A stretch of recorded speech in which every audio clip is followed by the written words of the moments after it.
Canada में James नाम का एक युवा लड़का बिस्तर पर बीमार है और विक्टर नाम का एक अन्य लड़का जेम्स के साथ रहता है। तभी जेम्स के पिता उसकी जांच करने आते हैं, लेकिन उन्हें जल्द ही रूम छोड़ना पड़ता है क्योंकि हॉल में ग्राउंड कीपर बाहर कुछ गड़बड़ी कर रहा था और ग्राउंड कीपर जेम्स के पिता को मार देता है और जेम्स अपने पिता के मृत शरीर पर रोता है, जिसे देख जेम्स क्रोधित हो जाता है और इससे उसे अपने पंजे मुट्ठियों से बाहर खींचने पड़ते हैं क्योंकि वह एक उत्परिवर्ती है। तभी जेम्स ग्राउंड कीपर पर हमला करता है और अपने पंजों से उसे दीवार पर दबा देता है, जिससे ग्राउंड कीपर मर जाता है और वह जेम्स को बताता है कि वह उसका असली पिता है। ये सुन के जेम्स भागने की कोशिश करता है, लेकिन विक्टर जो उसका सौतेला भाई साबित होता है वो उसके पीछे दौड़ता है। वह जेम्स को बताता है कि उन्हें भागने की जरूरत है, लेकिन एक दूसरे का ख्याल रखते हुए एक साथ रहना चाहिए। जैसे जैसे साल बीतते हैं, दोनों भाई एक साथ रहते हैं और वह विश्व युद्ध में शामिल हो जाते हैं। वे कंधे से कंधा मिलाकर लड़ते हैं। फिर वे प्रथम विश्व युद्ध और द्वितीय विश्व युद्ध में भी शामिल हो जाते हैं और उनकी काबिलियत देख के उन्हें मारना असंभव सा है क्योंकि वह सेना की सबसे बड़ी कड़ी है। हालांकि युद्ध उन पर भारी पड़ता है। जब दोनों भाई वियतनाम युद्ध में शामिल होते हैं तो विक्टर अधिक हिंसक हो जाता है और विक्टर एक महिला को पकड़ता है ताकि उसके साथ संबंध बना सके, लेकिन उसके वरिष्ठ उसे देख लेते हैं, जिसे वह क्रोधित हो जाते हैं और विक्टर अपने वरिष्ठ को मार देता है और वह अपने भाई के साथ सेना द्वारा गिरफ्तार कर लिया जाता है। फिर दोनों भाइयों को मौत की सजा सुनाई जाती है। जैसे ही सैनिक उन्हें मारने वाले होते हैं तभी दोनों भाई बच जाते हैं और उन्हें कोई भी नहीं मार सकता। फिर जब वे उठते हैं तो मेजर स्ट्राइकर उनसे मिलता है और वह उन्हें अपनी विशेष टीम में भर्ती करना चाहता है और उनके पास दूसरा विकल्प जेल में सड़ना है। जल्द ही दोनों भाई टीम में शामिल हो जाते हैं और इनके बाकी सदस्यों से मिलते हैं जो सभी म्यूटेंट हैं और अब यह दिखाया गया है कि विक्टर में जेम्स के समान क्षमताएं हैं। उसके पंजे लंबे हो सकते हैं और वे बहुत तेज हैं। जैसे ही टीम अपने पहले मिशन की तैयारी करती है, वे वेड से भी मिलते हैं जो एक डेडपूल की तरह दिखता है और वह एक तलवारबाज भी है और एक घातक सैनिक माना जाता है। जब टीम नाइजीरिया में उतरती है तो एक और अन्य म्यूटेंट अपनी बंदूकों से सभी सैनिकों को खत्म कर देता है। वह इसमें इतना अच्छा है कि वह अपने लक्ष्य को मीलों दूर से मार सकता है। हालांकि एक सैनिक इस हमले से बच जाता है और वह युद्ध टैंक के अंदर छिपा हुआ था और वह तोप के हमले से सभी आक्रमणकारियों को मारने की कोशिश करता है, लेकिन टीम का एक अन्य सदस्य फ्रेड बैरल को रोकने के लिए अपने हाथ का उपयोग करता है, जिसके परिणाम स्वरूप टैंक में विस्फोट होता है। फिर जब वे इमारत में प्रवेश करते हैं तो बॉस उन्हें कैमरों के माध्यम से देखता है और बिजली काट देता है ताकि वे उसके कमरे तक न पहुंच सकें, लेकिन म्यूटेंट ब्रैडली अपनी शक्ति का उपयोग करके बिजली वापस प्राप्त करता है। फिर जैसे ही लिफ्ट खुलती है तभी सभी सुरक्षा गार्ड तैयार हो जाते हैं और वेड अपनी तलवार कौशल दिखाता है और यहाँ तक कि गोली को भी आधा काट देता है और वह अकेले ही उन सभी को खत्म कर देता है। तभी बॉस उसकी बंदूक लेने की कोशिश करता है, लेकिन जॉन उसे रोकने के लिए अपनी टेलीपोर्टेशन शक्ति का उपयोग करता है। हालांकि प्रतिद्वंद्वियों का बॉस मानता है कि वे उसके हीरे चुराने आए हैं, लेकिन स्ट्राइकर की रुचि एक चट्टान में होती है जिसके बारे में बॉस को कोई जानकारी नहीं है और वह केवल यह मानता है कि यह एक साधारण चट्टान है। जब स्ट्राइकर गांव में चारों ओर पूछता है तो उसे एक आदमी द्वारा बताया जाता है कि चट्टान आसमान से आई थी। फिर स्ट्राइकर विक्टर को सभी को मारने के लिए कहता है और वह ऐसा करने में खुश होता है। हालांकि जेम्स उसे यह याद दिलाने के लिए रोकता है कि यह कारण नहीं है जिसे हमें इस टीम में शामिल हुए। फिर जेम्स टीम छोड़ने का फैसला करता है, लेकिन विक्टर कहता है कि वे उसे ऐसे ही नहीं जाने दे सकता है, जिसे सुनकर जेम्स अपने डॉग टैग को उतार देता है और उसे नीचे फेंक देता है, जिसका अर्थ है कि वह अब इस टीम का सदस्य नहीं है। फिर वह चला जाता है और विक्टर अपने भाई उसका नाम पुकारता है। फिर सीन 6 साल बाद का दिखाया जाता है जब जेम्स अपनी प्रेमिका कायला के साथ एक शांत जगह पर रहता है और दूसरी तरफ टीम का एक अन्य सदस्य ब्रैडली एक मेले में काम कर रहा होता है कुछ पैसे कमाने के लिए। फिर जब वह घर वापस जाता है तो विक्टर उसके दरवाजे पर दस्तक देता है और इस उत्परिवर्ती के साथ बात करना चाहता है, लेकिन विक्टर का रवैया शत्रुतापूर्ण होता है, जबकि ब्रैडली उसे आश्वस्त करता है कि उसने किसी से भी कुछ चर्चा नहीं की है। तभी विक्टर ने खुलासा किया कि वेड मर चुका है, जिसे सुनकर ब्रैडली डर जाता है और विक्टर उसे खत्म कर देता है क्योंकि फन फेयर के चारों ओर की रोशनी बंद हो गई थी। फिर अगली सुबह स्ट्राइकर जेम्स से मिलने उसके कार्यस्थल पर जाता है और दावा करता है कि उसके पास उसके लिए एक प्रस्ताव है और स्ट्राइकर उसे बताता है कि ब्रैडली और वेड मर चुके हैं, लेकिन उनका मानना है कि कोई टीम एक्स को धीरे धीरे खत्म कर रहा है और वह चाहता है कि जेम्स उसके पीछे जाए। हालांकि जेम्स इससे कोई लेना देना नहीं चाहता है, लेकिन मुसीबत जेम्स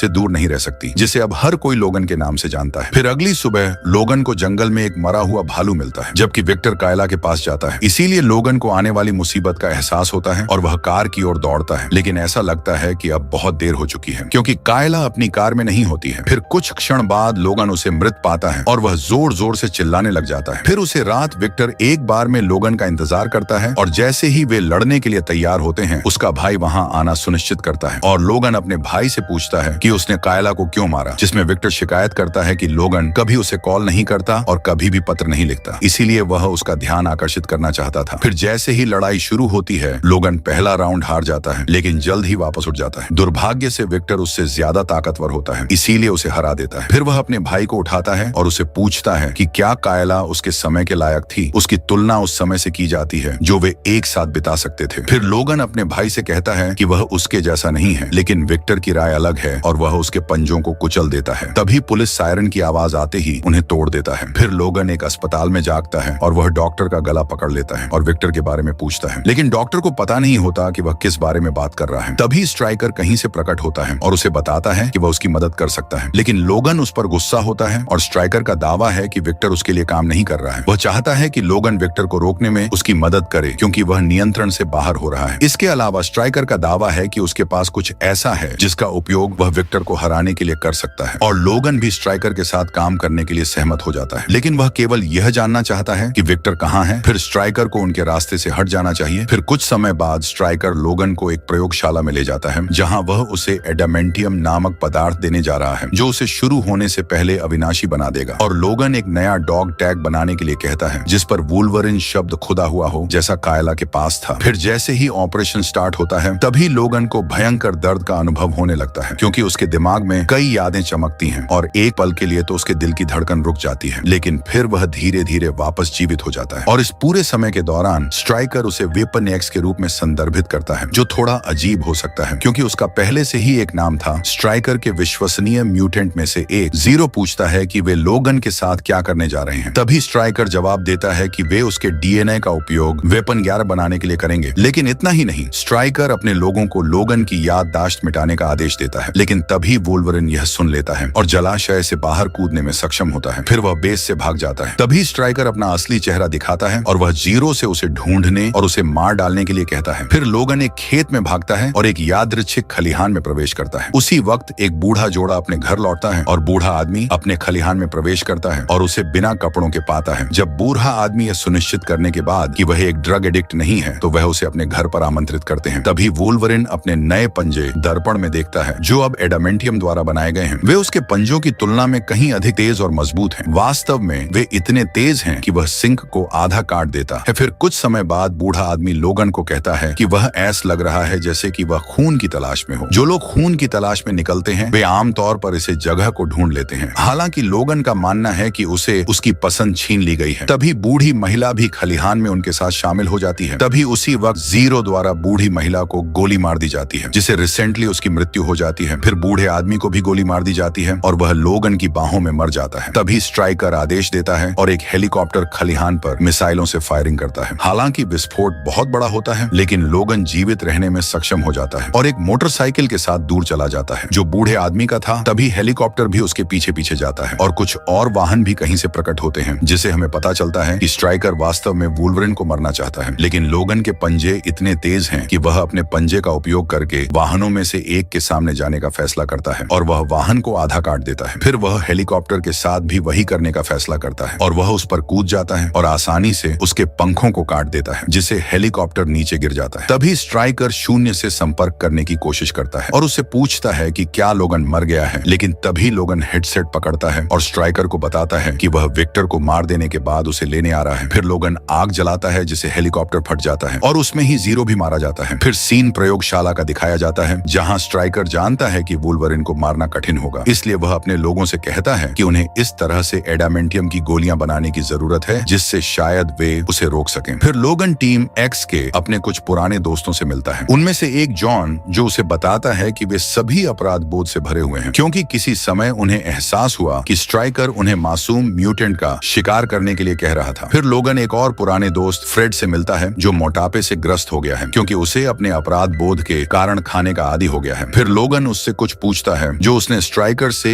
एक द आइलैंड नामक स्थान का उल्लेख करते हुए सुना था, लेकिन फ्रेड बात करने के मूड में नहीं होता है और फ्रेड ने लोगन को यह बोलते हुए सुनती है कि उसने उसे एक बूंद कहा है जो उन्हें रिंग में ले जाता है और वे एक सौदा करते हैं। अगर लोगन उसे हरा देता है तो फ्रेड उसे सब कुछ बता देगा जो वह जानता है। तभी लोगन उसे एक पंच लगाते हुए नॉकआउट कर देता है और जब फ्रेड होश में आता है तो वह लोगन को बताता है कि विक्टर स्ट्राइकर के साथ काम कर रहा है और वह उसके लिए परिवर्ती लाता है। जब वह उन्हें पकड़ता है तो वह उन्हें उस स्थान पर ले जाता है जिसे वे द्वीप कहते हैं जहां स्ट्राइकर उन पर प्रयोग करता है, लेकिन कोई नहीं जानता कि द्वीप वास्तव में कहां है। लेकिन रेमी नामक एक उत्परिवर्ती है जो इससे बच निकला है और शायद वह लोगन को इसके स्थान के बारे में बता सकता है। है, जो एक हाई स्कूल का छात्र है। तभी विक्टर कहीं से प्रकट होता है और उसे बेहोश कर देता है। तभी तक स्ट्राइकर भी उसके पीछे आ जाता है और वह विक्टर को आदेश देता है कि वह इस युवक को जल्द ही द्वीप के लिए तैयार कर ले, लेकिन वह यहाँ से भाग जाता है। तभी दूसरी ओर लोगन और जॉन भी रेमी से मिलने के लिए निकल जाते हैं और जॉन कैसीनो के चारों ओर नजर रखता होता है, जबकि लोगन रेमी से बात करता है। तभी विक्टर जॉन पर हमला करते हुए दिखाई देता है, लेकिन पहले तो जॉन विक्टर पर भारी पड़ता है। लेकिन जब विक्टर की बारी आती है तो जॉन यहाँ वहाँ टेलीपोर्ट करता है, लेकिन आखिरकार विक्टर उसे पाने में सक्षम हो जाता है। वह जॉन को बताता है कि वह हमेशा से ही नुकसान में रहा है, वह बहुत ही पूर्वानुमानित है। उसी समय रेमी ने लोगान पर हमला किया और उसे कैसीनो के बाहर फेंक दिया, क्योंकि वह वापस द्वीप पर नहीं जाना चाहता था। तभी लोगान बाहर विक्टर को देखता है और उन दोनों में लड़ाई शुरू हो जाती है, जहाँ वुल्वरिन ज्यादा मजबूत प्रतीत होता है। लेकिन तभी रेमी ने उन पर हमला कर दिया और उसे जगह को बर्बाद कर दिया, जिससे विक्टर को एक मौका मिल जाता है और वह वहां से भाग जाता है, क्योंकि रेमी लोगान के रास्ते में आ गया और उन दोनों में लड़ाई शुरू हो जाती है। लेकिन अंततः लोगान उसे नीचे गिरा देता है और वह उसे समझाता है कि उसे बस रेमी की जरूरत है जो उसे द्वीप पर ले जाए, क्योंकि वह जल्द ही उसे नुकसान पहुंचाने वाले सभी लोगों को मारना चाहता है। जिसे सुनकर रेमी भी लोगान को द्वीप पर ले जाता है और बाद में स्ट्राइकर की प्रयोगशाला की खोज शुरू कर देता है। उसी समय स्ट्राइकर हथियार 11 बनाने पर काम कर रहे था और इस उत्परिवर्ती का नाम डेडपुल रखा जाता है। तभी लोगान प्रयोगशाला ढूंढ लेता है, लेकिन स्ट्राइकर के पास उसके लिए एक आश्चर्य है, जो है कायला। तभी कायला प्रकट होती है और स्ट्राइकर समझाता है कि कायला का एक उत्परिवर्ती है जो किसी का ध्यान भटका सकती है, जिसका कौशल सम्मोहन है, लेकिन वह इसका उपयोग तभी कर सकती है जब वह किसी को छू ले। स्ट्राइकर को उस पर नजर रखने का तरीका खोजने की जरूरत थी और वह कायला उसे बहकाती है। तभी लोगन यहाँ से जाने लगता है, जबकि कायला स्ट्राइकर को याद दिलाती है कि उसने वह सब कुछ किया जो उसने उससे करने के लिए कहा था और वह अपनी बहन को वापस लाने के लिए कहती है। लेकिन स्ट्राइकर उसे सोचने के लिए कुछ और समय चाहता है, क्योंकि उसका उत्परिवर्तन बहुत अनूठा है। तभी विक्टर भी प्रकट हो जाता है और वह लोगन को दूर जाने की इजाजत देने के लिए स्ट्राइकर पर नाराज होता है, क्योंकि ऐसा प्रतीत होता है कि विक्टर का स्ट्राइकर के साथ एक सौदा है। लेकिन स्ट्राइकर उसे बताता है कि यदि वे उसे एडामेंटियम से संक्रमित करते हैं तो वह ऑपरेशन से बच नहीं पाएगा। तभी विक्टर कायला को पकड़ लेता है और लोगन उसकी चीख सुनता है, जो उसे वापस आने पर मजबूर करती है और वह विक्टर से लड़ता है। तभी कायला उसे बताती है कि उसने उसे धोखा नहीं दिया है, जो उनके पास था वह उसके लिए वास्तविक था, उसी तरह से जैसे यह लोगन के लिए वास्तविक था। कायला को उसकी मदद की जरूरत है, क्योंकि स्ट्राइकर कई परिवर्ती को कैदियों की तरह रख रहा है, उनमें से एक उसकी बहन भी है। तभी लोगन कैदियों को मुक्त करने के लिए दौड़ता है, जबकि स्ट्राइकर अपने लोगों को डेडपुल को सक्रिय करने का आदेश देता है। लोगन और कायला कैदी को प्लांट के निकास की ओर ले जाते हैं, लेकिन तभी उसी वक्त डेडपुल प्रकट होता है और उनका रास्ता रोक देता है। लोगन जानता है कि यह उत्परिवर्ती शक्तिशाली है, इसीलिए वह कायला से युवा उत्परिवर्ती को ले जाने और दूसरा निकास खोजने के लिए कहता है। तभी लोगान डेडपुल से पूछता है कि क्या उसका वजन हुआ है और उसे हमला न करने के लिए कहता है। हालांकि डेडपुल स्ट्राइकर के नियंत्रण में है, जबकि वे दोनों लड़ना शुरू करते हैं, लेकिन बाकी म्यूटेंट पर 1 दर्जन सैनिकों द्वारा हमला किया जाता है। इसके बावजूद युवा म्यूटेंट एक साथ काम करते हैं और सैनिकों को हराते हैं। फिर कायला उनसे भागने का आग्रह करती है और वह अपनी बहन से कहती है कि उसे पीछे रहना होगा और लोगान की मदद करनी होगी। फिर लोगान एक ऊंचे टॉवर के ऊपर कूद जाता है, लेकिन वह डेडपुल को टेलीपोर्ट होते देख हैरान हो जाता है। तभी वुल्वरिन लगभग हार जाता है, लेकिन विक्टर कहीं से उसकी मदद करने के लिए प्रकट होता है और वह कहता है कि वह एकमात्र व्यक्ति है जिसे मुझको मारने की अनुमति है। उन दोनों को डेडपुल से एक साथ लड़ना होगा जब तक कि वे उसे पाने में सक्षम न हो जाएं। फिर लोगन डेडपुल के पास जाता है और उसके सिर को उसके कंधों से हटा देता है। फिर डेडपुल का सिर लेजर किरणों की शूटिंग करते हुए घूमता है और टॉवर को आधा कट देता है, जिससे टॉवर ढह जाता है। लेकिन लोगन और विक्टर दोनों जीवित होते हैं। फिर लोगन अपने भाई से कहता है कि इससे उन दोनों के बीच कुछ नहीं बदलता। दूसरी ओर विक्टर कहता है कि वे हमेशा एक दूसरे से जुड़े रहेंगे, वे भाई हैं और उन्हें एक दूसरे की देखभाल करने की बाध्यता है। इस बीच स्ट्राइकर एक बंदूक में एडामेंटियम की गोलियां लोड कर रहा है। विक्टर के जाने के बाद लोगन को कायला की आवाज सुनाई देती है, जो उसे बुला रही है। वह उसके पास दौड़ता है और वह कायला को अपनी बाहों में ले लेता है और उसके साथ चलता है। लेकिन तभी स्ट्राइकर उनके पीछे आता है और उन पर गोली चलाता है, जिससे लोगन जमीन पर गिर जाता है। लेकिन स्ट्राइकर जानता है कि ये गोलियां उसे मारने के लिए पर्याप्त नहीं है। हालांकि वह जितना हो सके उतना नुकसान पहुंचाना चाहता है। वह जानता है कि यदि वह लोगान के सिर में गोली मारता है तो वुल्वरिन अपनी यादें खो देगा और उसके सिर में 2 बार गोली मारने के बाद उन्हें पुनः प्राप्त नहीं कर पाएगा। फिर स्ट्राइकर कायला के पास जाता है और वह उसके पैर को छूती है और उसे अपनी बंदूक अपने सिर की ओर मोड़ने को कहती है। अंत में वह उसे तब तक चलने का आदेश देती है जब तक उसके पैरों से खून नहीं निकलने लगता और फिर चलते रहना जारी रखता है। इस बीच युवा म्यूटेंट को बाहर निर्देशित किया जाता है, जहां उनकी मुलाकात चार्ल्स जेवियर से होती है और उन्हें सुरक्षित स्थान पर ले जाया जाता है। जब लोगान उठता है तो रेमी उसके पास आता है, लेकिन उसे कुछ याद नहीं होता है। द्वीप छोड़ने से कुछ क्षण पहले लोगान कायला को जमीन पर मृत पड़ा हुआ पाता है। रेमी उसे पूछता है कि क्या वह जानता है कि वह कौन है, लेकिन लोगान उसे पहचाने से इनकार कर देता है। सो इसी सस्पेंस के साथ यह कहानी यहीं पर समाप्त होती है।